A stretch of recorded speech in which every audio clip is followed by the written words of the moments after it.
एक और हदीस देखिए जिनके पास फरिश्ते नाज़िल होते हैं और जिनके हक़ में दुआएं क्या करते हैं। प्यारे नबी ने फरमाया अल्लाह ताला के कुछ फरिश्ते ऐसे हैं जो ज़मीन में चल फिरते हैं और ये वो फरिश्ते हैं जो इंसान का नामा आमाल लिखते हैं, उनके अलावा फरिश्ते हैं ये। एक तो किरामन कातिबीन हो गए जो आपकी नेकियां अच्छाइयाँ लिखते हैं, ये फरिश्ता किरामन कातिबीन के अलावा हैं, ये दूसरे फरिश्ते हैं। जब ये किसी ऐसी कौम को पाते हैं जो अल्लाह का जिक्र कर रही होती है, अल्लाह को याद कर रही होती है, तो आवाज़ देते हैं कि आओ आओ इधर आओ, सुनो हमारी बात सुनो, जिस चीज़ को तुम तलाश कर रहे थे तुम्हारा मकसद तो यहाँ पर है, ये अल्लाह की जिक्र की मजलिस यहाँ पे है, आओ इसमें शामिल हो जाओ। फरिश्ते वहाँ पे आके बैठ जाते हैं, शामिल हो जाते हैं।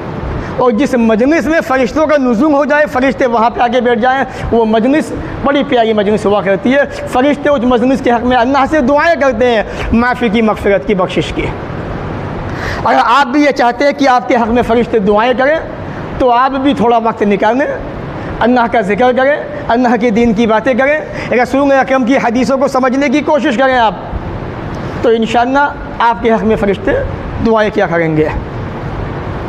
अपने भाई के लिए दुआ करने पर फरिश्ते नाज़िल होते हैं।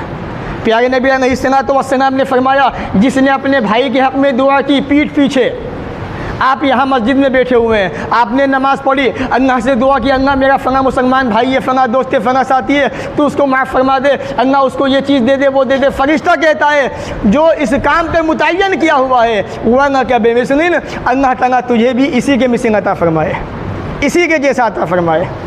तो मालूम यह हुआ कि जब एक मुसलमान अपने भाई के हक़ में दुआ करता है तो फ़रिश्ते उस मुसलमान के हक़ में दुआ करते हैं कि अल्लाह ताला इसे भी वही चीज़ नसीब फरमा दे जो ये अपने भाई के हक़ में दुआ कर रहा है। हज़रत अबू दरदा रज़ियल्लाहु तआला अन्हु सहाबी रसूल हैं। इमाम ज़हबी रहमतुल्लाह अलैह फरमाते हैं कि इनकी बीवी उम्मे दरदा वो बयान करती हैं कि हज़रत अबू दरदा रज़ियल्लाहु तआला अन्हु के 300 से ज़्यादा दोस्त थे। आज दोस्त हमारे भी होते हैं, लेकिन हकीकत ये है कि आज के दोस्तों में उस ज़माने के दोस्तों में बड़ा फ़र्क था। आज के दोस्त मतलब के होते हैं, खाने पीने के होते हैं, मुसीबत आने पे रफू चक्कर। ख़ासकर ऐसे मौके पे अगर पुलिस केस हो जाए तो आपका कितना ही जिगरी दोस्त क्यों ना हो, आपको दिखाई नहीं देगा, वो छोड़ के भाग जाएगा आपको। अब आप फंसिए। 300 से ज़्यादा दोस्त थे उनके। सहाबिया कहती हैं उनकी बीवी इमाम ज़ाहिर फरमाते हैं कि अपने दोस्तों के हक़ में अल्लाह से दुआएं किया करते थे रोज़ाना, और ये कहते थे अफना अरगब, मैं इस बात से खुश क्यों ना हूँ कि फ़रिश्ते मेरे हक़ में दुआएं करें। अगर मैं अपने भाइयों के हक़ में, दोस्तों के हक़ में दुआ करता हूँ तो मुझे तो फ़ायदा है, फ़रिश्ते मेरे हक़ में दुआएं करेंगे। तो इसलिए भी सहाबा इकराम फ़रिश्तों की दुआएं पाया करते थे, अपने मुसलमान भाइयों के हक़ में, अपने दोस्तों के हक़ में दुआएं करके। तो आप भी थोड़ा वक्त निकालें, अपने दोस्तों के हक़ में दुआ करें, अपने माँ बाप के हक़ में दुआ करें, अपने भाइयों के हक़ में दुआएं करें, ताकि फ़रिश्ते आपके हक़ में दुआएं क्या करें, आपको दुआएं दें। ऐसे बनिए आप। इसी तरीक़े से कोई आदमी किसी मेहमान की मेहमान नवाजी करता है, खाना खिलाता है, वहाँ भी फ़रिश्ते नाज़िल होते हैं। आज ये सिफत, ये खूबी भी हमारे अंदर से ख़त्म हो गई। कोई ऐसा इंसान आ जाए जो खाने का ज़रूरतमंद है, उसे खाने की हाजत है, अगर आपने उसकी मेहमान नवाजी कर दी, उसको खाना खिला दिया, तो आपके पास भी फ़रिश्ते नाज़िल होते हैं और आपके हक़ में दुआएं करते हैं।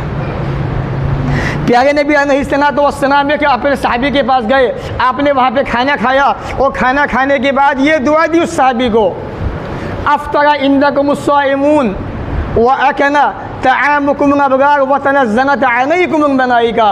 रोज़ेदार तुम्हारे यहाँ पे इफ्तार करते रहें और नेक इंसान तुम्हारा खाना खाते रहें और फ़रिश्ते तुम्हारे पास आते रहें, नाज़िल होते रहें। और जहाँ भी फ़रिश्ते आएंगे वहाँ पे अल्लाह की रहमतें आनी लाज़मी है, यकीनी है।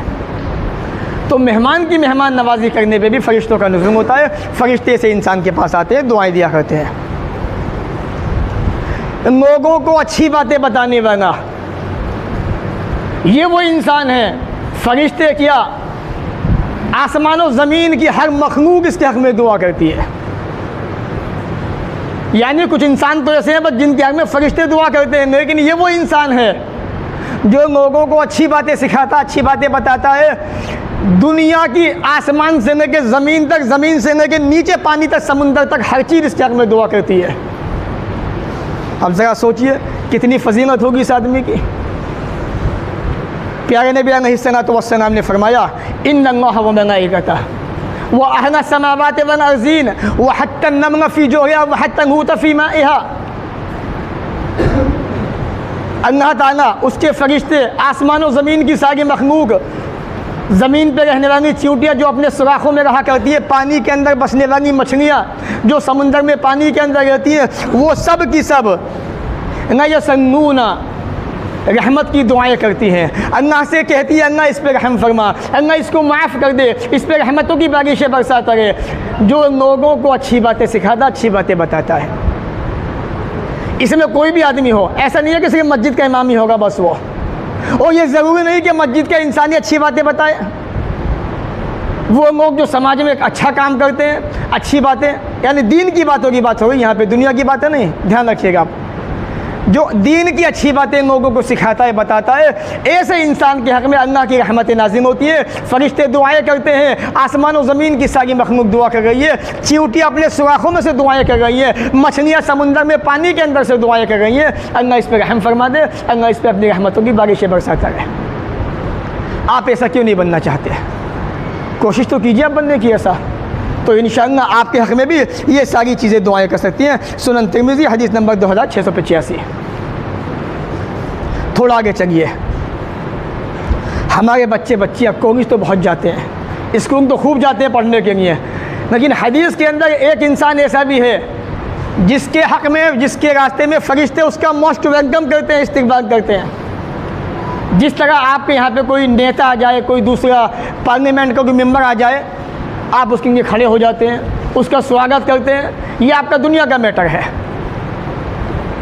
दीन का इल्म आज जिसे लोग हक़ीर समझते हैं, कमतर समझते हैं, मामूली समझते हैं। ये समझते हैं कि अगर बच्चे को दीन सिखा दिया, मस्जिद का मौलवी बनेगा, तनख्वाह कितनी मिलेगी। आमतौर पर ये जहन बना हुआ है। किसने कहा कि आपसे अपने बच्चे को मौलवी बनाने के बाद आप इमाम बनाओ, आप प्रोफेसर बनाओ, यूनिवर्सिटी का वाइस चांसलर बनाओ, कुछ भी बनाओ आप? किसने मना किया? तो बताने चाहूँ कि ये बच्चे जो दीन का इल्म हासिल कर गए, प्यारे नबी ने फरमाया, जो बच्चा अपने घर से दीन की तालीम हासिल करने के लिए निकलता है, फरिश्ते अपने पैरों को उनके पाँव के नीचे बिछा देते हैं। किसके नीचे? आपके बच्चे के नीचे नहीं बिछा रहे हैं। जो आपका बच्चा कॉलेज जा रहा है, स्कूल जा रहा है, नहीं, जो बच्चा दीन का इल्म हासिल करने के लिए निकला है, फरिश्ते अपने पर उस बच्चे के पाँव के नीचे बिछा रहे ताकि कहीं उसे नुकसान ना पहुँचे, उसे परेशानी ना हो, उसका इस्तकबाल कर रहे हैं। ये फजीलत है ऐसे बच्चों की। क्यों? वो खुश है फरिश्ते इस बात पे कि ये अल्लाह की रज़ा का काम करने जा रहा है। ये फजीलत है दीन का इल्म हासिल करने की। आज जिस दीन से हम पीछे भाग रहे हैं ना, इतनी बड़ी फजीलतें उस दीन की मौजूद है जिसको हम हासिल नहीं करना चाहते हैं। इसलिए मेरे भाइयों, ये दीन का जो इल्म है, इसको हासिल करने की कोशिश कीजिए, इसको हासिल कीजिए। एक और हदीस, आखिरी हदीस,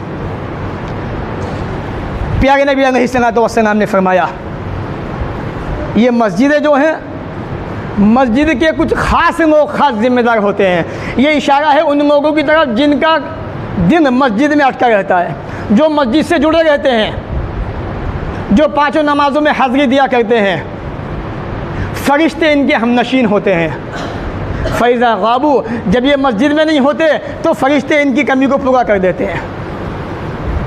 प्यारे नबी फरमाते हैं, अगर ये बीमार होते हैं, फरिश्ते इनको देखने जाते हैं। ये फजीलत है उन लोगों की जो मस्जिद से जुड़े रहते हैं। आप सिर्फ मस्जिद से जुमा के दिन ज़ोहर की नमाज़ में, जुमा की नमाज़ से जुड़ते हैं, इसके अलावा आप किसी नमाज से नहीं जुड़ते। तो इसलिए ये हदीस आपके लिए नहीं है, ध्यान रखिएगा। कभी आप सोचो कि हमारी फजीलत हम तो मस्जिद में साबित होगी, आपके लिए नहीं है ये हदीस। मैं सीधा बता रहा हूँ, ये उन लोगों के लिए है जो मस्जिद से जुड़े रहते हैं पूरे हफ्ते, सातों दिन। कभी आप सोचो कि मौलाना ने बड़े अच्छी बताई, हमारे तो मज़े आ गए, आपके मज़े नहीं आएंगे, उन नमाजियों के मज़े आएंगे जो पाँचों टाइम की नमाज़ पाबंदी से पढ़ते हैं। ध्यान रखिएगा आप, ये फजीलत आपको नहीं मिलेगी। अगर वो बीमार होते हैं, फरिश्ते उनको देखने जाते हैं। वह इनका नुफ़ी हाजा, अगर वो किसी काम में बिज़ी होते हैं, मसरूफ़ होते हैं, तो फरिश्ते उस काम में उनका हाथ भी बटाते हैं। हाथ कैसे बटाते हैं, अल्लाह ताला बेहतर जानता है, उसने हमें बताया नहीं। तो ये फजीलत उन लोगों की जो मस्जिद से जुड़े रहते हैं और जो मस्जिद के ख़ास जिम्मेदार होते हैं, मस्जिद में आना जाना उनका लगा रहता है, मस्जिद में नमाज़ों में हाज़िरी दिया करते हैं, मस्जिद की देखभाल करते हैं। आप चाहते हैं तो आप भी आइए पाँचों टाइम में, इंशाअल्लाह आपको भी मिलेगी ये फजीलत। लेकिन जुमा के अंदर आओगे तो माफ़ कीजिएगा, नहीं मिलेगी आपको फजीलत। सिर्फ 5 टाइम की नमाज़ी करनी है ये। अब चलते हैं उस हदीस की तरफ जो मैंने शुरू में इशारा दिया था कि इंशाअल्लाह एक हदीस आपको बाद में बताऊँगा। प्यारे नबी अलैहिस्सलाम ने फरमाया, तहिरु हाज़िहिल अजसाद, अपने जिस्मों को पाक साफ रखो, अपने जिस्मों को पाक साफ रखो, अल्लाह तुम्हें पाक साफ रखेगा। फिर आगे आपने फरमाया, जो मुसलमान बंदा पाकी की हालत में रात गुजारता है, क्या मतलब, रोज़ाना वज़ू बना के सोता है। जो मुसलमान बंदा रोज़ाना वज़ू बना के सोता है रात के वक्त में, प्यारे नबी फरमाते हैं अल्लाह ताला उस बंदे के साइड में एक फ़रिश्ता मुतय्यन कर देता है, एक फ़रिश्ता उसके पास रहता है रात के वक्त में। मुसलमान बंदा सोया हुआ है, नींद में है, नींद के आगोश में वज़ू बना के सोया, फ़रिश्ता मुतय्यन है। जैसे बंदे ने करवट ली, फ़रिश्ता दुआ करता है, अल्लाह तो इस बंदे को माफ़ कर दे, अल्लाह तो इस बंदे को बख्श दे। जैसे जैसे वो करवटें लेता है, इधर उधर होता है, फ़रिश्ता उसके हक़ में दुआएं करता रहता है, यहाँ तक कि सुबह हो जाती है। क्यों? क्योंकि इसने पाकी की हालत में रात गुजारी है, वज़ू बना के सोया था ये आदमी। तो मालूम यह हुआ, जो इंसान वज़ू बना के सोएगा रात के वक्त में, अल्लाह ताला एक फ़रिश्ता उसके हक़ में मुतय्यन कर देता है, वो फ़रिश्ता उस बंदे के हक़ में दुआएं करता रहता है। अब आज हमारी हालत ऐसी है कि हम सोते तो हैं रोज़ाना, लेकिन वज़ू बना के नहीं सोते। क्यों नहीं सोते? वो कमबख्त हमारे हाथ में है ना स्मार्टफोन, वो बेगैरत सोने नहीं देता वज़ू बना के। हाँ, वही नतीजा है। उसी हाल में नींद आती है, उसी हाल में उठना होता है। देखता रहता है इंसान, देखते देखते नींद के आगोश में कब से लगा पता ही नहीं उसे। नेट भी उसका ऑन है और फ़ोन पता नहीं कहाँ पड़ा हुआ है, कुछ नहीं पता उसे। इसलिए इशा की नमाज के बाद जब सोने का वक्त हो तो वज़ू बना के सोइए। आपके हक़ में अल्लाह ताला एक फ़रिश्ता मुतय्यन कर देगा, जो आपके पास खड़ा रहेगा सारी रात। जिस तरह से एक चौकीदार गेट पे खड़ा रहता है, वो फ़रिश्ता आपके सरहाने खड़ा रहेगा, वहाँ से हटेगा नहीं। ये फजीलत है ऐसे इंसानों की जो वज़ू बना के रात को सोया करते हैं। कुरान की एक आयत बात को ख़त्म करते हैं, हज़रत अमीर मुआविया रज़ी अल्लाह तआला अन्हु के ताल्लुक़ से। अल्लाह रब्बुल आलमीन ने सूरह तौबा सूरह नंबर 9 आयत नंबर 26 के अंदर इरशाद फरमाया, सुम्मा अंज़लनाहु सकीनता, अल्लाह ताला ने सुकून नाज़िल किया रसूल के ऊपर और मोमिनों के ऊपर, और अल्लाह ताला ने ऐसी जमात भेजी, ऐसी फ़ौज भेजी जिनको तुमने देखा नहीं। काफिरों को सज़ा दी, उनका यही बदला था। यह आयत करीमा जंग हुनैन के मुसलमानों के बारे में नाज़िल हुई। अमीर मुआविया रज़ी अल्लाह तआला अन्हु फ़तेह मक्का के बाद मुसलमान हुए थे। जंग हुनैन के अंदर आप शिरकत शामिल थे। आपने अल्लाह के नबी सल्लल्लाहु अलैहि वसल्लम के साथ में ये जंग लड़ी थी, इस जंग के अंदर मौजूद थे, और अल्लाह ताला ने इस जंग पे सुकून नाज़िल किया, और अल्लाह ताला ने उस जमात को क्या कहा? मोमिनों की जमात कहा। बताना ये चाहता हूँ, आज लोग जो अमीर मुआविया के बारे में गलत रास्ते पर जा रहे हैं, अल्लाह ताला ने उनकी जमात को मोमिनों की जमात कहा है। अल्लाह ताला ने हज़रत अमीर मुआविया रज़ी अल्लाह तआला अन्हु को मोमिन कहा है। इसलिए मैंने कुरान मजीद की आयत आपको कोट की, ताकि आपको बता दूं, आप अच्छी तरह समझ लें। अपनी ज़बान खोलने से पहले कुरान करीम की आयत को पढ़ लीजिएगा। अल्लाह के कुरान की आयत है, मानोगे तो फ़ायदे में रहोगे, नहीं मानोगे तो भुगतने को तैयार रहना। अल्लाह ताला हमें भी आपको भी नेक अमल की तौफीक अता फरमाए। जब तक दुनिया में ज़िंदा रखे, इज्जत से रखे, ख़ात्मा भी हो तो ईमान पर हो। व आखिर दावाना अनिल हम्दुलिल्लाहि रब्बिल आलमीन।